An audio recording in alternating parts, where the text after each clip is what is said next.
I could not tell you what exactly my hair is doing today, but it has decided to certainly do something. If you clicked on this video, you're probably either A, boiling with rage at the title, or B, semi-intrigued. And if you also live on planet Earth, it's very likely that you fall into one of these worldview categories: theism, pantheism, agnosticism, or atheism. If I didn't include your worldview in some way, shape, or form, I'm sorry.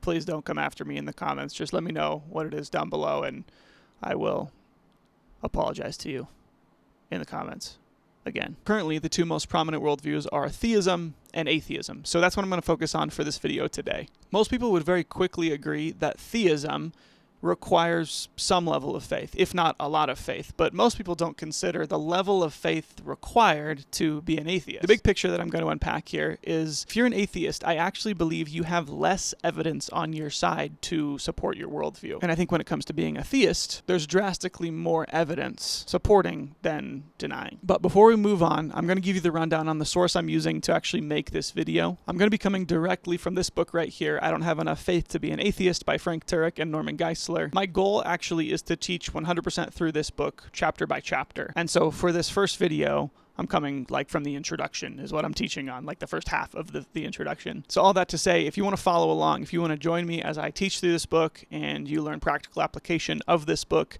check out the Amazon link I have down below so you can buy your copy, read it for yourself, and follow along with these videos if you're a fan of the channel. It's also a great place to start if you're anything like me and you're kind of a student of apologetics and you want somewhere to start this whole journey for yourself, and it's a pretty easy read too. And regarding this book, just a quick disclaimer, I want you to understand that, like I said, this is kind of my main source that I'm using as I'm making this video and hopefully the videos to come. So if the argument that I'm making sounds extremely familiar to some of you who maybe read this book or are familiar with Dr. Turek's work, just know that I'm not claiming the argument as my own. I'm just using the material from the book and presenting it to you. So I'm not claiming this is original. I'm just claiming this is a great argument for theism, and here's the source that I would recommend reading to help you build your arguments for theism as well. I think a lot of people in and out of religion tend to believe that religion is basically all about faith, but that's actually not true, and it's actually kind of a silly claim. Facts and truth claims are a central theme of all major religions. Now, that doesn't mean they're true. A great example of this is Christianity versus Islam, and if you want to see a video where I actually unpacked some of the core differences in Jesus specifically, check out the video above. As Christians, we believe that Jesus died and was resurrected. That's something true within our worldview, so we kind of build this whole religion off of. Islam, on the other hand, says none of that's true, and in fact, they say that Jesus wasn't even crucified. Another obvious example of this is Christianity versus atheism. That's, of course, what we're talking about today. Either atheism is true or Christianity is true, and yet they both claim facts. They both make truth claims. Either God exists or he doesn't. Now, let's be honest about something. Nobody can be 100% about a worldview. For instance, I cannot prove to you that Jesus rose from the dead. Maybe I have great evidence for it, but I will never be able to prove to you 100% without a single doubt that it happened. And that's, of course, where faith comes into play. So in the same way that I cannot prove to you that God exists, atheists cannot prove to you that God is not real. Therefore, they have to have some level of faith that he doesn't exist. So if both worldviews seem to require some level of faith, you have to ask the question, which one requires less faith? And believe it or not, theism, and specifically Christianity, seems to meet the mark. We're going to look at 3 examples of things that atheism doesn't really have a response to, that theism, and I would argue specifically Christianity, does. As we've talked about previously on this channel, in my video on the cosmological argument for God, it's pretty clear that the universe had a beginning, and because the universe had a beginning, it's very difficult to explain the beginning of something without a cause, and of course, as theists, we believe that cause is God. If you want to see my videos on this, I have 2 of them specifically, and I'll link the first one above. But all of that to say, Christianity gives a substantive argument for where the universe came from.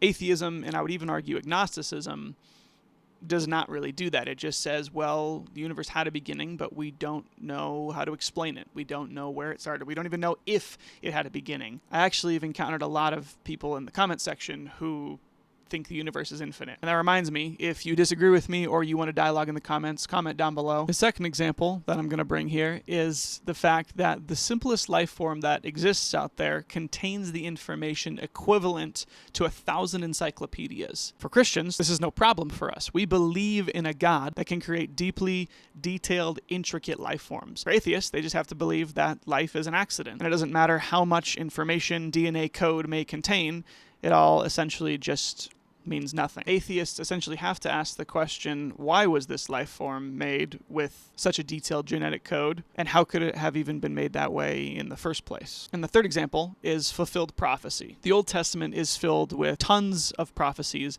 about a specific man who would be God in the flesh, and then actually describes in excruciating detail his death and sacrifice for humanity. These prophecies, of course, came hundreds of years before Jesus of Nazareth stepped onto the scene and revealed that he was God in human flesh, and of course died on a cross for you and me. And this is, of course, one of the core pillars Christianity is built on. Atheism has to look at fulfilled prophecy and just kind of shrug its shoulders, thinking, well, it must have just been by chance, or maybe the writings that we can actually date back to hundreds of years prior to Jesus existing are fraudulent and were written after Jesus because they're so detailed and da-da-da-da-da. There's all sorts of different explanations. I feel like a lot of times what atheists tend to do is just kind of shrug their shoulders and say, okay, whatever. There's actually a great YouTube playlist that I've been going through over the last year, and it's by one of my favorite YouTubers, Mike Winger. He goes through not just prophecies about Jesus, but prophecies in the Old Testament that actually do get fulfilled, and it's fascinating. So I'll link that either